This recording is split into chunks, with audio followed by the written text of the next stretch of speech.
let's do a train track. So we're like, Thomas the Train. Yeah, okay. Casino Guitar is back. We're talking about the most expensive pedal. Ooh. For your pedal rig is now available on Reverb. You too can be in debt. Or as the Reverb listing says, for the super wealthy pedal collectors, maybe Elon Musk, maybe that Bezos guy, maybe a tipsy John Mayer, which I thought was actually hilarious. It is hilarious. Imagine if Elon sent this into space. That'd be great. That's the greatest thing ever. So without further ado, click like, subscribe. Hit the bell. The Boss. Holy grail. The Roland Boss CE1 Chorus Ensemble. Serial number 1. The 00001. The one. This is priced at $1 billion. White. $999,000. I think they dropped it. A penny less. We're going to say $1 million. $1 million. Is this guitar. Yeah. Guitar pedal. I just think it's amazing that this is a Boss pedal.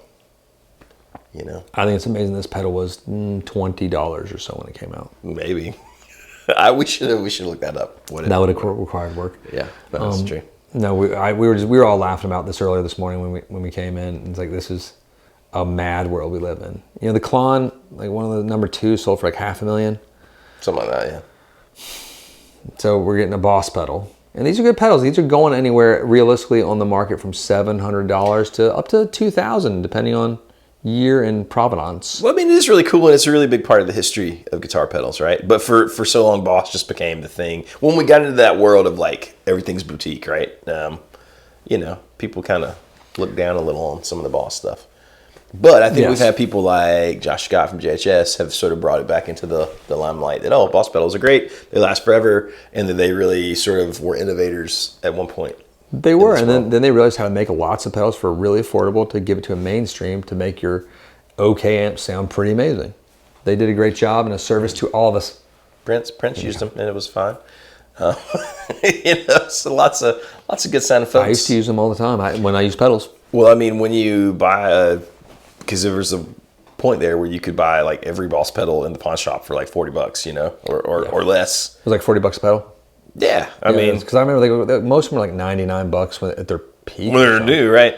But I mean, somehow those relatively cheaply made, mass-produced pedals last forever, and quite often the foot switches fail on my boutique pedals. You still have them on this desk back here that you have to replace. So. And I have the foot switches, but it's just funny that the Boss ones seem to be indestructible. So hats off to you, Boss, and hats off to you, Pedal Palace, for getting $1 million pedal here ready to go. What I read in one of the articles too, and one of the guitar publications, was that he didn't want to sell the pedal, but some medical stuff came up, and I hope this pays all your medical bills if you do sell it, and you will sell it. Yeah, I think it's going to go for this. I hope it does. I hope it does too, and it would. If only this was a Metal Zone rehoused. God bless you. We all played the Metal Zone. I remember the first time I played a Metal Zone and I lost my. I was like, oh my God, it's like a chainsaw. And then this is a chorus pedal. Just like the first time you heard Nickelback.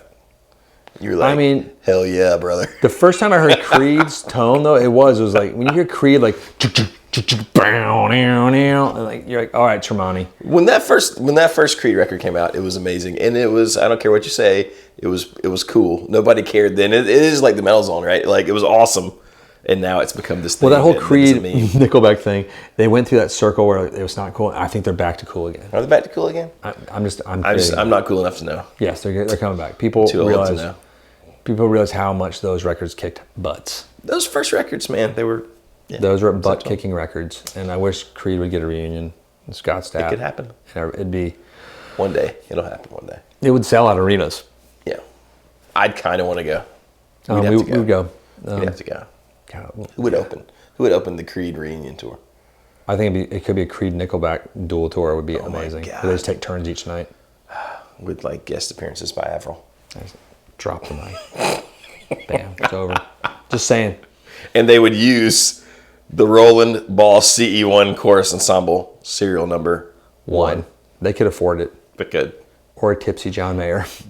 Or maybe a tipsy you. So go check it out. It's like seriously online, and shoot in messages if you want. Like, hey man, this is awesome. Hats off to you. I can't buy it, but thrilled for you.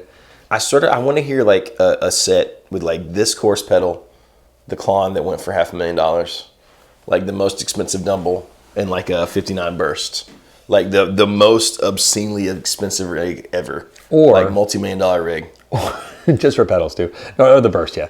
But or just have this against a Boss new chorus pedal, like with the new Wazacraft, any of those. Mm-hmm. Just I don't know. You might be surprised. I don't know. I'm sure there's something to it. That, like it's, and I am a junkie with that stuff. I have the old TS9s and 10s and all these old IMS things. Like, man, the new ones are really good too.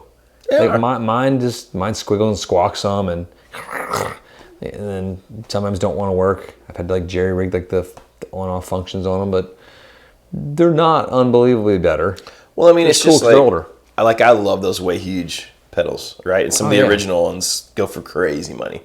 Really? But, yeah, the like before Dunlop, when it was just George Trips, right? But the ones that Dunlop makes, they're so good. I mean, it's hard for me to believe that maybe they are. That's really funny. It's I forgot like the way huge when it was way huge. Yeah. I've always liked Dunlop primarily because I thought they had one of the best NAMM booths. They always had great NAMM booths, and I remember meeting Jim Dunlop a few times when he was there before his passing, and it was just so nice. And like they really, it wasn't a big account. We're not a big account for them by any stretch. We weren't, but they were just neat guys, and they really tried hard, and they made cool stuff, and they presented it really well for like accessories. Well, you forget that Jim Dunlop is a person. That's crazy. That was a human. You said it, and I was like, oh, you met Jim. Because Leo Fender is not actually a person. It's just it's an AI that was created, and we've done some like sort of Google smart algorithms to where you think it was a person. But that's the truth comes out. I hope that we get one of those bubbles underneath our video. This is not with true. Like missing context. Like misinformation, fake news. Yeah, that'd be great about Leo Fender. If you're looking at us for your news source, I mean, I don't know. I'm just saying. I mean, Walter Cronkite and I was gonna say and Dan Aykroyd. It ain't. Wait, what? I think Dan Aykroyd could be a good newscaster. He would be great. He'd be fantastic. I'd enjoy watching. I'd watch that. That dude's hilarious, yeah, and he's still alive, and he's still awesome. Is he alive? I'm sorry, Dan. I didn't know. Yeah, he's still crushing it. He's still killing it. So this is gonna change. Our pedal collecting has already gotten crazy, so this changes it further. And this will raise the bar up almost to, what's going to be worth more is like Jimi Hendrix's first wah. Yeah, is that like? You would think so, right? I would hope so. Then serial number one, but they even said on the late, like they're not from questions. He's not going to open it up and look at the internals because like I think I agree with them, but it's like we're not disturbing the air in there, which is not really held there, but it is. It's like there's no point. I don't believe in taking apart vintage guitars either.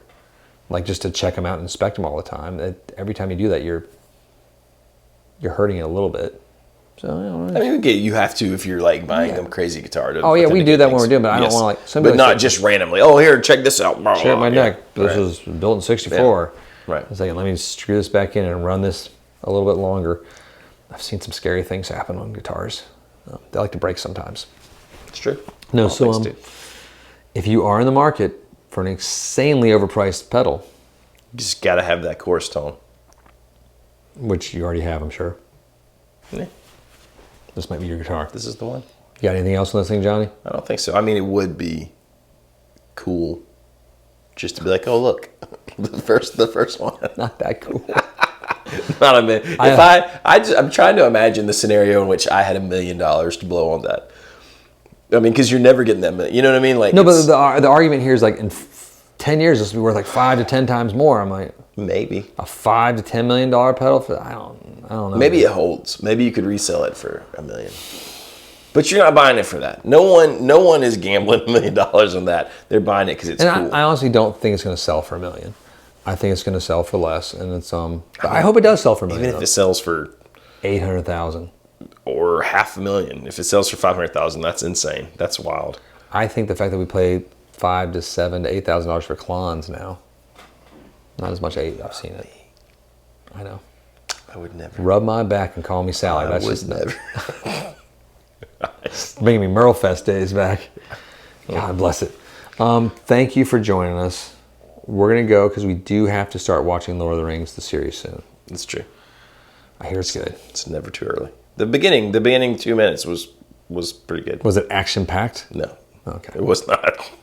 But that's okay. It was only 2 minutes. Okay, 2 minutes. It's like other things in my life that I'm not going to talk about on a public forum. That's forever.